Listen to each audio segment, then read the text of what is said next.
Public ने subscribed किए हैं बेटा शेयर।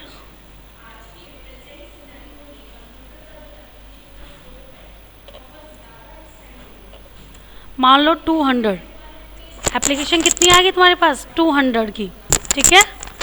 अब 200 की आ गई और पैसे कितने आ गए एट द रेट ऑफ, मान लो तुमने एप्लीकेशन पे पैसे मंगवा रखे 5 रुपीज़, एप्लीकेशन के साथ तुमने पैसा मंगवा रखा है 5 रुपीज़, ठीक है।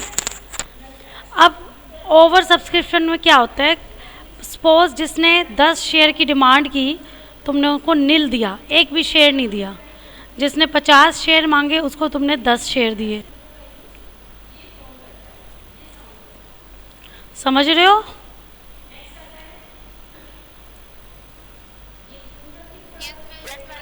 अप्लाइड किए उसने 50 शेयर के लिए, लेकिन आपने उसको कितने अलॉट किए हैं 10 शेयर्स, ओके। एक पर्सन है जिसने अप्लाइड किया है 100 शेयर के लिए और आपने उनको शेयर दे दिए 50।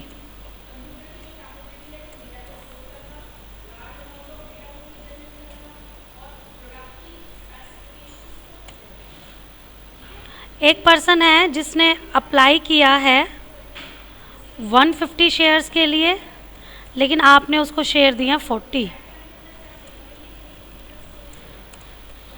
सपोज ये, अब देखो एलोटेड शेयर कितने आ गए हैं 10 + 50 + 40 that is only 100 share, because आपके पास 100 ही शेयर है, जबकि एप्लीकेशन कितने की आ गई थी आपके पास 200 की। यहाँ गड़बड़ हो गई है, 200 होना चाहिए ना, मैंने तो ज़्यादा ले लिया। 10 50 60 160 40 ही ले लेती हूँ मैं यहाँ। जिसने 40 शेयर के लिए अप्लाई किया उसको मैंने 40 दे दिए। या फिर ये कर लो, इनको 90 कर लेते हैं हम, इनको 50 कर लेते हैं, ठीक है। अब देखो सब्सक्राइब भी मेरे 200 हो गए, 10 + 50 60, 60 + 90 150 और 50 दैट इज़ 200 शेयर उन्होंने सब्सक्राइब किए हैं, पीपल्स ने अप्लाई किए हैं। कंपनी ने किए थे 100 शेयर इशूड, तो कंपनी 100 ही अलॉट कर सकती है, तो उसने क्या किया 10 50 और 40, राइट। क्लियर ये? अब मान लो ये जो ये पैसे मंगवा रहे हैं 10 रुपये, हम कैसे मंगवा रहे हैं, एप्लीकेशन पे मंगवा रहे हैं 5 रुपीज़, अलॉटमेंट पे मंगवा रहे हैं हम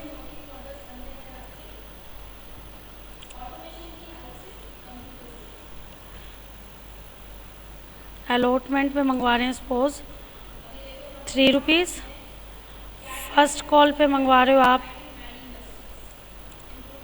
1 रुपीज़, सेकेंड कॉल पे मंगवा रहे हो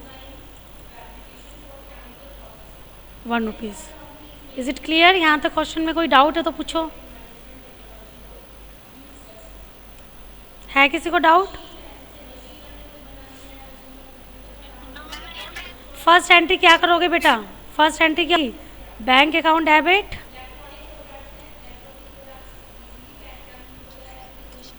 very good, to share application account, ठीक है। अमाउंट कितना डाल दोगे बैंक अकाउंट डेबिट में? आपके पास 200 के हिसाब से आया पैसा, 200 इंटू में 5, तो दैट इज़ 1000 रुपीज़। यही आपका इसमें आ जाएगा, एप्लीकेशन अकाउंट में भी लिख दोगे आप 1000 रुपीज़। नेक्स्ट एंट्री क्या बनेगी आपकी? Share application account debit, share application में कितना, वही 1000, टू शेयर कैपिटल अकाउंट, ठीक है। अब देखो आप शेयर कैपिटल में कितने डाल सकते हो? सिर्फ 100 शेयर के हिसाब से, 100 शेयर के हिसाब से 5 रुपये, यानी कि शेयर कैपिटल तो तुम सिर्फ 500 रुपये दिखा सकते हो, इससे ज़्यादा दिखा ही नहीं सकते। अब बाकी पैसा कहाँ जाएगा?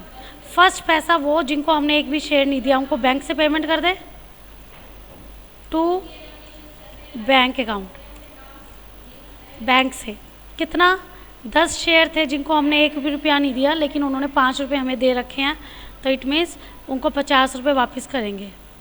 राइट, यहाँ तक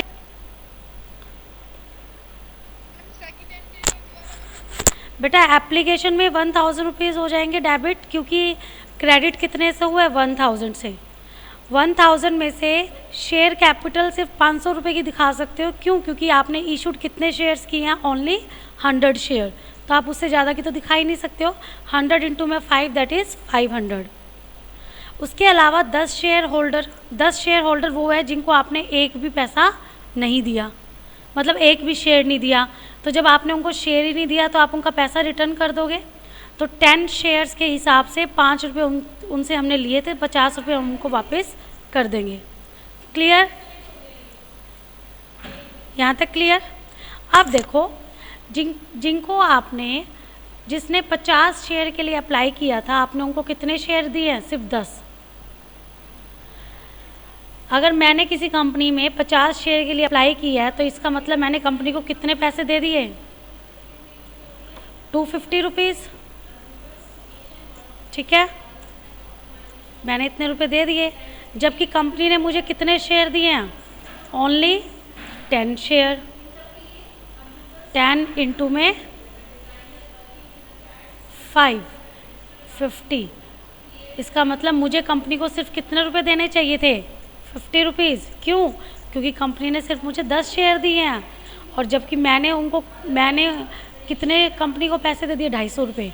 इसका मतलब जो 200 रुपये है वो कंपनी के पास ज़्यादा चले गए हैं उस पर्सन के जिसने 50 शेयर के लिए अप्लाई किया था, बट कंपनी ने उसको सिर्फ 10 शेयर दिए। अब वो 200 रुपये क्या करते हैं? कंपनी वापस नहीं करती, उन 200 रुपये को एडजस्ट करती है। कहाँ एडजस्ट करती है? सबसे पहले एप्लीकेशन के बाद कहाँ पे एडजस्ट करेगी? एडजस्टमेंट। फर्स्ट एडजस्टमेंट करेगी अलॉटमेंट पे, देन फर्स्ट कॉल पे,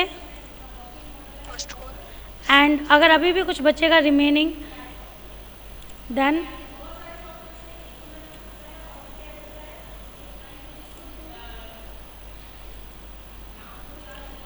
सेकेंड कॉल पे। ओके, एडजस्टमेंट पहले, अलॉटमेंट पे। अब देखो इसको 10 शेयर मिले हैं, तो 10 शेयर के हिसाब से इसकी अलॉटमेंट पे कितना एडजस्ट कर सकते हो आप? 10 इंटू में अलॉटमेंट पे कितने रुपए मंगवा रहे हो आप? 3 रुपये, यानी कि 30 रुपीज़ तो आप यहाँ एडजस्ट कर दोगे इसके। तो 250 में से 50 तो एप्लीकेशन के हो गए, अब बच गए 200। 200 में से 30 आप उसके फर्स्ट अलॉटमेंट पे एडजस्ट कर लोगे। फर्स्ट कॉल पे कितना एडजस्टमेंट हो जाएगा? 1 रुपये के हिसाब से 10 रुपीज़। ठीक है, सेकंड कॉल पे कितना एडजस्ट कर लोगे? 1 रुपीज़। तो टोटल एडजस्टमेंट देखो कितना हो गया? 30। अगर मैं शुरू से देखूं तो 50 प्लस 30 80, 80 प्लस 10 90, और 90 प्लस 10 100। लेकिन इसका मतलब उसने पेमेंट किया 250 की, जबकि उसको कॉल पैसे देने हैं सिर्फ और सिर्फ कितने? सिर्फ और सिर्फ उसको 100 रुपीज़ देने हैं। तो इट मीन्स 150 रुपीज़ आज मैं उसको क्या करूँगी? वापस करूँगी। तो बैंक से एक तो 50 रुपीज़ चले जाएंगे, प्लस 150 भी जाएंगे, और उसकी जो एडजस्टमेंट थी, क्या क्या एडजस्टमेंट थी? 2 शेयर अलॉटमेंट पे कितनी एडजस्टमेंट हुई थी आपकी? उसकी 30 rupees. 2 share first call account, that is कितना आ जाएगा यहाँ पे? 10 rupees. 2 share second call account, 10 rupees. ठीक है, अब देखो सेकंड की करते हैं हम ऐसे सेम।